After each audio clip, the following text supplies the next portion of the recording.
जय हिंद बच्चों। आज 10th क्लास की साइंस में आज हम लोग करने वाले हैं परावर्तन से संबंधित रेखीय आवर्धन मतलब लीनियर मैग्निफिकेशन। सबसे पहले हम ये देखें कि रेखीय आवर्धन का मतलब क्या है। इसका मतलब सीधा सीधा बड़ा सरल और आसान है। आप ऐसे समझ सकते हैं कि आप वस्तु इस्तेमाल करेंगे, उसका आपको प्रतिबिंब मिलेगा। तो वस्तु के सापेक्ष प्रतिबिंब कितना बड़ा या कितना छोटा है उसे हम कहेंगे रेखीय आवर्धन। इसे हम दिखाएंगे किसके संदर्भ में?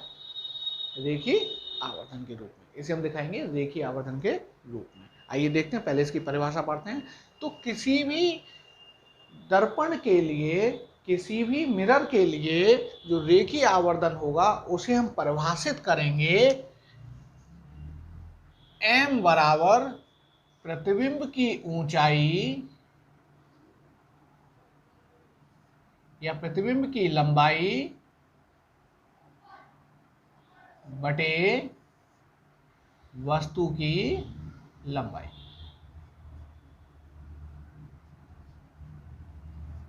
इसे हम लिखते हैं h और सबस्क्रिप्ट में i, और इसे हम लिखते हैं h सबस्क्रिप्ट में o। इसके अलावा इसका एक और सूत्र बोला जाता है माइनस प्रतिबिंब की दूरी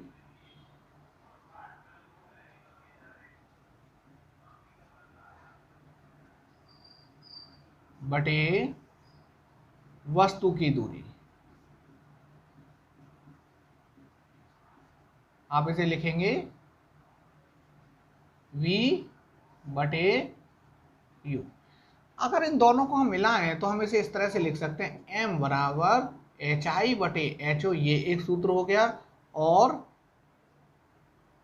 m बराबर माइनस v बटे u, ये हमारा एक दूसरा सूत्र हो गया।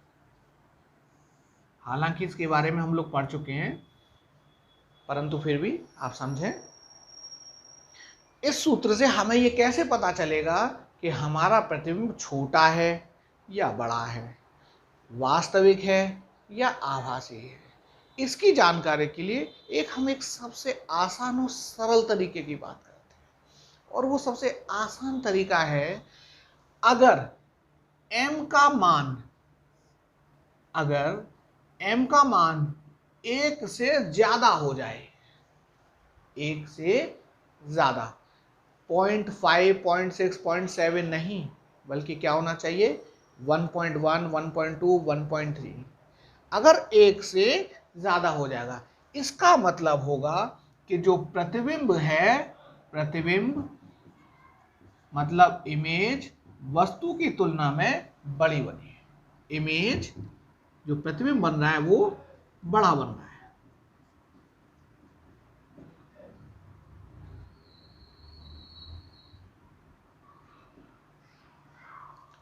उल्टा हो जाए, अगर उल्टा हो जाए,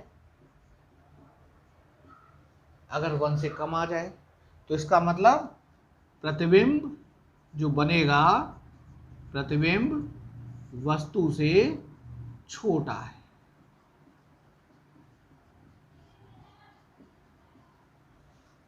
ये तो बात हुई आकार के बारे में।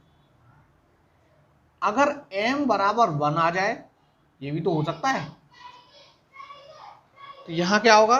अगर m बराबर 1 हो जाएगा, इसका मतलब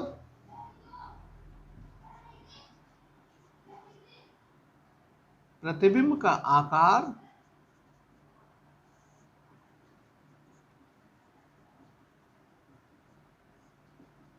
बराबर वस्तु का आकार।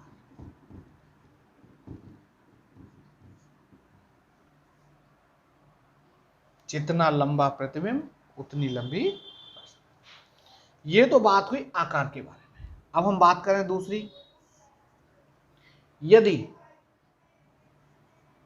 रेखीय आवर्धन 0 से कम आ जाए, 0 से कम का मतलब है जो मान आए, जो वैल्यू आए वो नेगेटिव आए, इसका मतलब ऋणात्मक। 0 से कम इसका मतलब ऋणात्मक।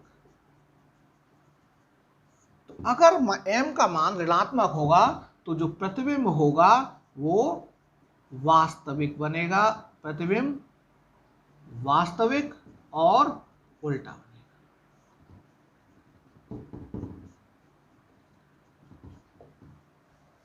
अगर m का मान 0 से ज्यादा हो गया, इसका मतलब धनात्मक, तो प्रतिबिंब आभासी और सीधा होगा।